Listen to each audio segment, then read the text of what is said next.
May na-receive tayong question na related sa manubela or steering wheel at ang problema niya daw pag siya ay umaapak sa preno nagbabibrate yung kanyang manubela at ano daw ba yung posibleng problema sa ganitong klase ng senaryo. Hello mga paps, I'm Kuya Shane at usapang manubela, vibration sa manubela. Kung ang senaryo pag umapak kayo ng preno, then nagbabibrate yung manubela ninyo, there's a big possibility na ang problema ninyo ay yung inyong rotor disc. Yung inyong rotor disc is kailangan ng ipa-resurface. So mas okay yan, ipa-check ninyo yung inyong rotor disc muna.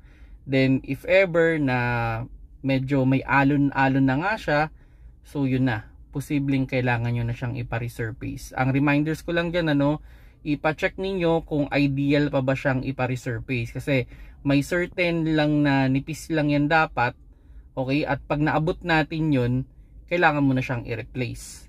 So yun yung pinaka-idea, Pero halimbawa, scenario naman is, kahit hindi kayo umaapak ng preno, nagbabibrate yung manubela.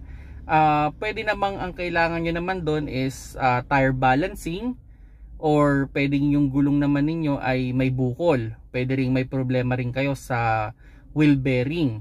So yan naman yung cost naman pag sakaling umaandar kayo sa highway tas nagbabibrate yung manubela ninyo. So yun naman yung kailangan yung i-check. Pero kung sakali lang na pag kayo lang ay pumipreno, dun lang nagbabibrate, dun lang yung may posibleng problema yan. So reminders ko lang dyan, pag kayo ay nagpa-resurface ng rotor disc, mas okay mag-prepare na rin kayo ng bagong brake pad. Okay? Kung sakali man, kung medyo makapal pa talaga yung brake pad ninyo, ipahasa nyo rin yung brake pad ninyo. Para pag nilagay na yung bagong rotor disc na bagong resurface, maganda na rin yung inyong brake pad. So yun mga paps, sana nakakuha kayo ng konting idea with regards rotor disc or dyan sa inyong steering wheel pag sakaling nagbabibrate pag kayo ay umaapak ng preno.